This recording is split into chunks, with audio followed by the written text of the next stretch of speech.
కొండా సుష్మిత వ్యాఖ్యలకు కొండా సురేఖ గారి రియాక్షన్ ఏదైతే ఉందో అది రేవంత్ రెడ్డి గారిని ధిక్కరించినట్టుగా కనిపిస్తుంది. ఇప్పుడు ఆ వ్యాఖ్యల గురించి ఒకసారి డిస్కస్ చేయడానికి ప్రజెంట్ మనతో పాటు దాము బాలాజీ గారు సీనియర్ జర్నలిస్ట్ ఉన్నారు. వారిని అడిగి తెలిసిన ప్రయత్నం చేద్దాం.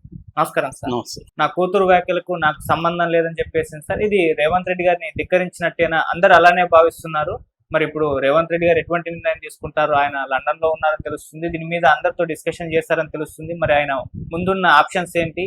ఎటువంటి యాక్షన్ తీసుకుంటారు? ఇటు కొండా సురేఖ ముందున్న ఆప్షన్స్ ఏంటి? ఆమె ఏ నిర్ణయాలు తీసుకుంటారు? ఎందుకంటే ఆల్రెడీ పార్టీ మార్పు ఉండే అవకాశం ఉందని కూడా చెప్తున్నారు. సో దీనికి ఓవరాల్ గా ఎలా చూస్తారు సార్? మామూలుగా నిన్న నేను చెప్తూ ఎగ్జాక్ట్ గా ఆమె ఏం చేయబోతుందో చెప్పాను. ఆమె నాకు సంబంధం లేదు, నా కూతురు వ్యాఖ్యలకి నాకు ఏం సంబంధం అంటుంది అన్నాను. అదే చెప్పింది ఆమె. యాక్చువల్గా ఏంటంటే రేవంత్ రెడ్డి గత కొంతకాలంగా అనేక ఇబ్బందులను ఎదుర్కొంటున్నాడు విత్ ఇన్ ద పార్టీ. అది కాంగ్రెస్ సంస్కృతిలో భాగం, అదేం పెద్ద విషయం కాదు. అయితే ఇక్కడ ఏమైందంటే నేపథ్యం బ్రీఫ్గా చెప్తాను. నిన్న విన్న వాళ్ళకి రేవంత్ రెడ్డి ఆ మధ్య పరకాల వెళ్ళినప్పుడు లలిత అదిరే ఆషాఢం శుభకర శ్రావణం డబుల్ ధమాకా. అన్ని బంగారు నగలపై తరుగులో 1% తగ్గింపు. పాత బంగారు నగల ఎక్స్చేంజ్ గ్రాముకు 150 రూపాయల అదనం. ఈ ఆఫర్ లలిత జ్యువెలరీ మార్ట్ లిమిటెడ్ అన్ని బ్రాంచుల్లో వర్తిస్తుంది. రేవూరి ప్రకాష్ రెడ్డిని మళ్ళీ గెలిపించండి, 2028 ఎన్నికల్లో మళ్ళీ గెలిపించండి అని ప్రజలకి చెప్పాడు. అంటే అర్థం ఏంటి? మళ్ళీ ఆయనకే టికెట్ ఇస్తామని. అది వీళ్ళకి హర్ట్ అయ్యారు. ఎందుకంటే వీళ్ళ కొండా దంపతులు మురళి అండ్ సురేఖ్ ఇద్దరు కూడా కూతుర్ని రాజకీయాల్లోకి దింపి ఎమ్మెల్యేగా గెలిపించుకొని ఆమెను రాజకీయాల్లో వీళ్ళిద్దరు యాక్టివ్గా ఉన్నప్పుడే ఆమెని ఎస్టాబ్లిష్ చేయాలనేది వాళ్ళ కోరిక. మామూలుగా రాజకీయ ఫ్యామిలీస్లో ఇలాగే ఉంటుంది. అంటే పెద్దవాళ్ళు యాక్టివ్గా ఉన్నప్పుడే వాళ్ళ పిల్లల్ని ఎస్టాబ్లిష్ చేసేస్తే వాళ్ళు భవిష్యత్తు ఈజీగా ఉంటుంది. సో అది వాళ్ళ కోరిక. ఇప్పుడు వాళ్ళ కూతురుని కూడా చేయాలి. అందుకనే అమెరికాలో ఎడ్యుకేషన్ అయిపోయినాక ఆమె రాజకీయాల్లో దించారు.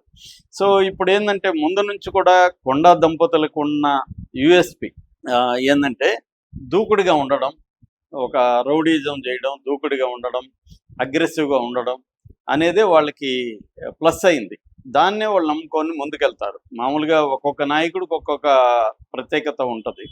వీళ్ళకి ఆ దూకుడుగా ఉన్న స్వభావం వల్లనే వాళ్ళకి ప్రజల్లో కూడా ఇది ఉంది. రెండోది, ప్రజలకు అందుబాటులో ఎలాగో సురేఖకి ఆ మంచి పేరు ఉంది, ప్రజలకు అందుబాటులో ఉంటారు, ప్రజల సమస్యలను పరిష్కరిస్తాను. అది కంపల్సరీ ఉండాలి, నెసరీ కండిషన్. అది ఏ రాజకీయ నాయకుడికైనా ప్రజలకు అందుబాటులో లేకపోతే ప్రజలు నెక్స్ట్ టైం గెలిపించడం కష్టమవుతుంది. అది ఉంటుంది. ఆ ఫ్యామిలీలు ఎవరో ఒకరు కనీసం ప్రజలకి దగ్గరగా ఉండి చూసుకునే వాళ్ళు ఉంటారు. ఎందుకంటే నిత్యం అనేక సమస్యలతో ప్రజలు వస్తుంటారు కాబట్టి ముందు అసలు వాళ్ళని కలిస్తేనే సగం వాళ్ళకి సాటిస్ఫై అవుతారు. సో అలాగా అక్కడ వరంగల్ జిల్లాలో వీళ్ళ ఇంపార్టెంట్ రాజకీయ కుటుంబం. అయితే రేవంత్ రెడ్డి పని విధానంలో వీళ్ళకి ఇబ్బందులు ఉన్నాయి. మామూలుగా వీళ్ళు గతంలో కాంగ్రెస్లో ఉన్నారు, మళ్ళీ వైఎస్ఆర్సీపీలోకి వెళ్ళారు, మళ్ళీ బీఆర్ఎస్లోకి వెళ్ళారు, మళ్ళీ కాంగ్రెస్లోకి వచ్చారు. అంటే వాళ్ళకి ఒక చోట కంఫర్టబుల్గా లేని చోట జంప్ అవుతుంటారు. అలాగే వీళ్ళు కూడా అవుతున్నారు. సో ఈ నేపథ్యంలో ఇప్పుడు పరకాల నుంచి పోటీ చేయించాలి సుస్మిత అనేది ఈ కుటుంబం అనుకుంటుంది. కానీ రేవంత్ రెడ్డి ఎప్పుడైతే ఈ రేవూరి ప్రకాష్ రెడ్డి మళ్ళీ గెలిపించని అన్నాడో వీళ్ళకి ఇప్పుడు ఆ హోప్ పోయింది. దాంతో కోపం వచ్చింది. దీన్ని ఎలా ఎదుర్కోవాలి అంటే రేవంత్ రెడ్డి పొగబెడుతున్నాడు ఇండైరెక్ట్గా వీళ్ళని. నీకు నేను ఇవ్వను టికెట్ అని చెప్పేసినట్టుగా లెక్క. దాంతో వీళ్ళు ఆలోచించుకున్నారు. అంటే దీన్ని ఎలా ఎదుర్కోవాలి, ఎలా అంటే వాళ్ళ పద్ధతిలోనే ఎదుర్కొందాం డిసైడ్ అయ్యారు. మనం వెనక్కి తగ్గద్దు, అటాక్కే చేద్దాం. అంటే మామూలుగా సామెత ఉంది, best form of defence is offence అని. అంటే మనం ఆత్మరక్షణగా చేసుకోకుండా శత్రువు మీద అటాక్ చేయకపోతే శత్రువు మనల్ని అటాక్ చేస్తూనే ఉంటాడు. అదే రాజకీయాల్లో కూడా చాలామంది నేతలు ఇదే రూల్ని పాటిస్తూ ఉంటారు, best form of defence is offence అని. వీళ్ళు కూడా అదే పాటించారు.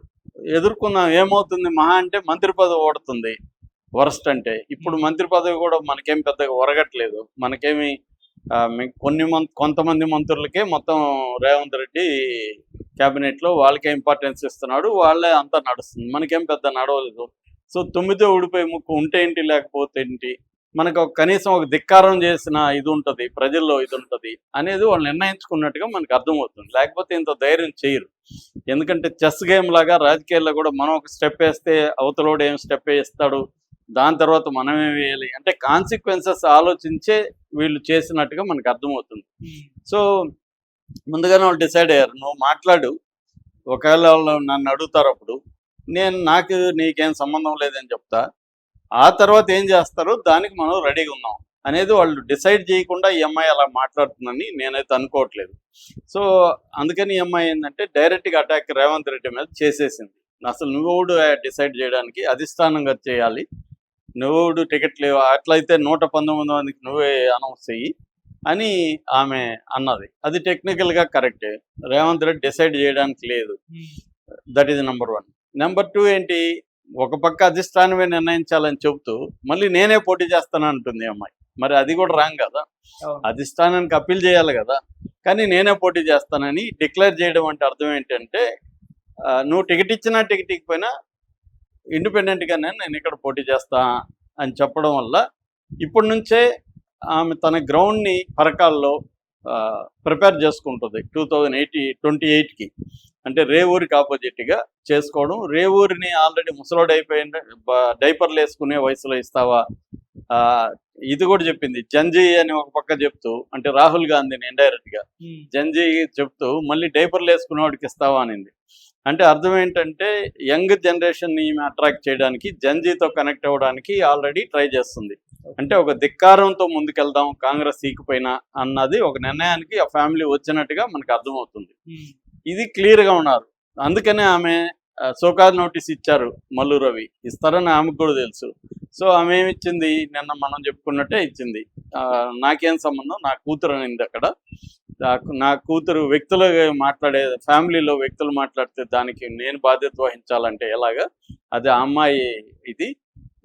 నాకు రేవంత్ రెడ్డి నాయకత్వాన్ని అంగీకరిస్తున్నాను, పార్టీ డిసిప్లిన్కి కట్టుబడి ఉంటాను, ఇవన్నీ చెప్పి మీరు విత్డ్రా చేసుకోండి షోకాజ్ నోటీస్ అని కూడా అనేది. ఓకే. సో ఇప్పుడు రేవంత్ రెడ్డి కోర్టులో బాల్ ఉంది. ఆమె ఏం చేసిందంటే తన కోర్టులో ఉన్న బాల్ని మళ్ళీ ఇసిరేసింది కాంగ్రెస్లకి. ఇప్పుడు రేవంత్ రెడ్డి ఢిల్లీలో లండన్లో ఉన్నాడు, ఆల్రెడీ డిప్యూటీ సీఎం వీళ్ళతో మాట్లాడాడు. రేవంత్ రెడ్డి చాలా ఆగ్రహంగా ఉన్నాడు. ఎందుకంటే ఓపెన్గా ఒక మంత్రి కూతురే ధిక్కరిస్తే ఓపెన్గా ఇక పరిస్థితి ఏంటి. ఆల్రెడీ కోమటిరెడ్డి ఫ్యామిలీలో కోమటిరెడ్డి రాజగోపాల్ ధిక్కరిస్తూనే ఉన్నాడు, అప్పుడప్పుడు వాయిస్లు వినిపిస్తూనే ఉన్నాయి. కాంగ్రెస్లో ఇది సహజమే. కానీ ఇప్పుడు రేవంత్ రెడ్డికి అది కోపం తెప్పించింది. కాకపోతే కోపం ఒకటే పనిచేయదు. రాజకీయాల్లో ఏంటంటే కాన్సిక్వెన్సెస్ ఆలోచించాలి. ఒక నిర్ణయం తీసుకుంటే ఏం జరుగుతుంది, that is number 1. Number 2, Congress లాంటి పార్టీలో అధిష్టానం కూడా ఇంపార్టెంట్. ఈ మంత్రి పదవిని ఉంచాలన్నా పీకేయాలన్నా రేవంత్ రెడ్డి నిర్ణయం తీసుకోలేడు. ఖచ్చితంగా అది అధిష్టాన వర్గంతో మాట్లాడాలి, అధిష్టాన వర్గం నివేదిక సబ్మిట్ చేయాలి. ఈయన అభిప్రాయం నేనైతే గట్టిగా ఆమెను మంత్రి పదవి తీసేయాలని నేను అనుకుంటున్నానని గట్టిగా చెప్పాలి. ఆమె ఉంటే నేను పనిచేయాలని చెప్పాలి. ఇవన్నీ చెప్పినాక అధిష్టాన వర్గం ఏం చెప్తే అది అమలు చేయాలి రేవంత్ రెడ్డి. ఇది వాళ్ళ స్ట్రక్చరల్ ప్రాబ్లమ్స్. సో ఇప్పుడు రేవంత్ రెడ్డి ముందున్నది ఏముందంటే, ఒకటి ఈ మీద చర్య తీసుకోవడం. ఆ చర్య ఏంటనేది మళ్ళీ ఇంపార్టెంట్. అంటే సీరియస్ వార్నింగ్ ఇచ్చి వదిలేస్తారా, లేకపోతే అమ్మాయి మీద దాని ఏమంటారు పరువు నష్టం దావా కూడా ఇచ్చు. ఎందుకంటే వీళ్ళ తమ్ముడికి 200 కోట్ల విలువ చేసే ల్యాండ్ అప్పనంగా కట్టబెట్టాడని. కాబట్టి అమ్మాయి మీద పరువు నష్టం వేసి లీగల్గా కేసులు పెట్టి అదేమన్నా చేస్తాడా, దట్ ఈజ్ నెంబర్. అంటే రేవంత్ రెడ్డి కూడా డైరెక్ట్గా అటాక్ ఆమెను తీసేయకుండా ఇంకొక రకంగా వాళ్ళ ఫ్యామిలీ మీద ప్రెజర్ క్రియేట్ చేయడం, అది చేస్తాడా అనేది ఒక కోల్డ్ వార్ లాగా అది జరుగుతుందా. లేదు ఆమెను మంత్రి పదవి నుంచి తీసేస్తే అప్పుడు రేవంత్ రెడ్డికి బలం అనేది పెరుగుతుంది ఖచ్చితంగా. అంటే నన్ను ధిక్కరిస్తే నేను ఎవరినైనా పీకి పడేస్తాను, నాకు ఆ పవర్ ఉంది, అధిష్టానం కూడా ఏం చేయలేదు అని డిక్లేర్ చేసినట్టు ఉంటుంది. అంతవరకు ఓకే. కానీ వరంగల్లో కాంగ్రెస్ పార్టీకి దెబ్బ తగిలే అవకాశం ఉంది. ఈ ఫ్యామిలీ కానీ రేపు యాంటీగా మారిపోతే వరంగల్లో ఇబ్బంది ఖచ్చితంగా కాంగ్రెస్ పార్టీకి ఉంటుంది. దాన్ని ఎలా అధిగమించాలనేది కూడా రేవంత్ రెడ్డి అధిష్టానానికి చెప్పగలగాలి. ఈ వల్ల కలిగే నష్టాన్ని నేను ఇలా అధిగమిస్తాను అనేది కూడా ఇవ్వగలగాలి కాంగ్రెస్ పార్టీకి. అది కన్విన్సింగ్గా ఉండాలి. ఇది రేవంత్ రెడ్డి ముందున్న కర్తవ్యం. ఇక ఈమె ఏం చేయబోతుంది, ఈమె ఆల్రెడీ నాకు తెలిసి డిసైడ్ అయిపోయింది. నన్ను మొత్తంగా మంత్రి పదవిని తీసేసి క్రమశిక్షణ చర్య పేరుతో చేస్తే మనం కాంగ్రెస్లో ఉండడం ఒక ఆప్షను, బీఆర్ఎస్లో చేరడం ఒక ఆప్షను, బీజేపీలో చేరడం ఒక ఆప్షన్. ఈ 3 ఆప్షన్లు ఆ ముందు ఉన్నాయి. కాంగ్రెస్లోనే ఉంటూ సైలెంట్గా పని చేసుకుంటూ వెళ్ళడం, లేదు బీఆర్ఎస్లోకి చేరిపోవడం. ఆల్రెడీ బీఆర్ఎస్ ఈ వ్యాఖ్యల్ని, సుస్మిత వ్యాఖ్యల్ని విపరీతంగా వాళ్ళ సోషల్ మీడియా ప్రచారం చేస్తుంది. సో ఆమెకి ఆల్రెడీ బీఆర్ఎస్లో ఉండొచ్చింది కాబట్టి ఇబ్బంది లేదు, అటు వెళ్ళొచ్చు. అంటే కాకపోతే బీఆర్ఎస్ హామీలు ఇవ్వాలి, మళ్ళీ పరకాల్లో పాపకి టికెట్ ఇస్తామని, వీళ్ళకి ఇస్తాం, ఈమెకి ఇస్తామని, ఇవన్నీ హామీలు తీసుకొని ఇంపార్టెన్స్ ఇస్తామని చెప్పి చేయాలి.